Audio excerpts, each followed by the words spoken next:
Hello po sa inyong lahat mga ka-crypto. Ako po si Pinoy Crypto Trader at sa video na ito ay atin pong pag-uusapan ang tungkol dito kay XRP. Kung saan ang sabi rito ay financial analyst says something big coming for XRP. Ayan, isa daw pong magaling na financial analyst ang naglabas ng kanyang pahayag na meron daw pong isang malaking magaganap dito kay XRP. Ibig mong sabihin ay sa positibo pong paraan na kung saan ay magpapakita po ng isang napakatinding performance itong si XRP.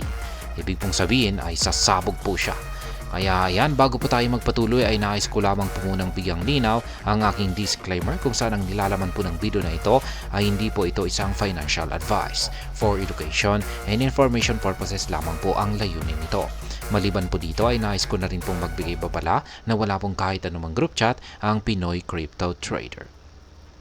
Ayan.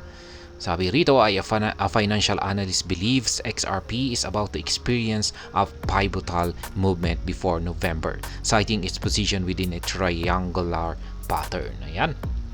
Yung financial analyst po na ito ay meron po siyang malakas na paniniwala na itong si XRP ay malapit na raw po itong makaranas ng isang malaking pagbabago sa kanyang galawan. At mangyayari daw po ito bago sumapit ang buwan ng November. At yung kanyang pinakabasehan po rito ay meron daw po kasi siyang napansin or nakita na isang nabuong triangular pattern. At makikita po natin yan mamaya sa kanyang binahagi na isang chart. XRP trades in a symmetrical triangle despite uptrend. Ayan, siya po si JT. Ayan, J there to help one. O, ginong JT. Kaya check na lamang po natin ang kanyang official X account dito. Sabi niya rito ay love it or hate it. Something big is going to happen with XRP before November. Ayan. Gustuhin mo or ayaw mo. Ayan. Ay meron daw pong malaki na magaganap dito kay XRP bago sumapit ang buwan ng November. One of the longest running triangles in the crypto market is approaching a date with destiny at its apex. Ayan. Yung pinakamatagal na triangle pattern. Ayan, dito kay XRP. Yung nakikita po natin na chart niya rito ay 2-month time frame po ito. 2-month time frame. Kaya matagal po talagang mabuo yung bawat candlestick nito. Kaya ayan, nakita niya rito na ayan po, plinat po niya yung mga yung triangle pattern natin dito na binubuo ng linya na kulay red at saka kulay green. Kaya kung mapapansin po natin ay yung kanyang apex is equal to November, sabi niya rito. Kasi yung yung ginagalawan po ng candlestick ay maiipit na sa pinakadulo o pinakasulok ng triangle pattern na ito at wala na po talaga siyang magagalawan kundi ang magkaroon siya ng breakout.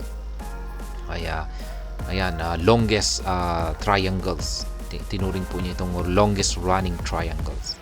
The apex happens to end in November, white line. Ayan, sabi niya rito ay magtatapos daw po yung ayan, kung aabot po siya rito ay yung apex ng triangle na ito ay hanggang November na lamang. Kaya ayan, if the MACD can turn up, ayan, boom. Ayan, pag ito po yung MACD natin sa ibaba. Kung ito raw po ay yung direction nito ay magkakaroon ng ito ay pataas, or sabihin na lamang natin na bubuo siya ng golden cross pattern katulad po nito.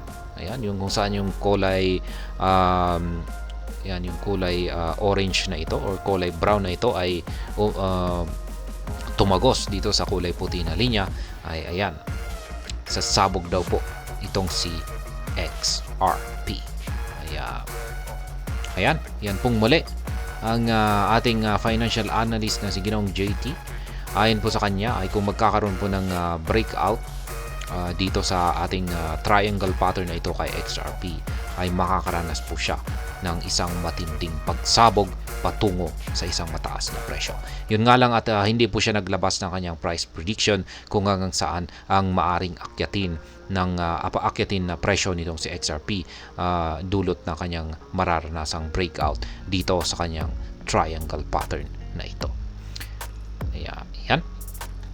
At hanggang dito na lamang po tayo sa video na ito. Sana po ay inyong nagustuhan ang aking paliwanag dito. Kung inyo po itong nagustuhan ay pakiclick lamang po ang like button nito. Para naman po sa mga bago lamang dito, kayo po ay aking inaanyayahan para mag-subscribe. Pakiclick na rin po ang bell icon nito dahil ito po ang siyang magsisilbing notification nito sa mga bago kong videos na akin pong ina-upload sa aking YouTube channel na ito. Marami pong salamat sa panonood. Ingat po tayo lagi at God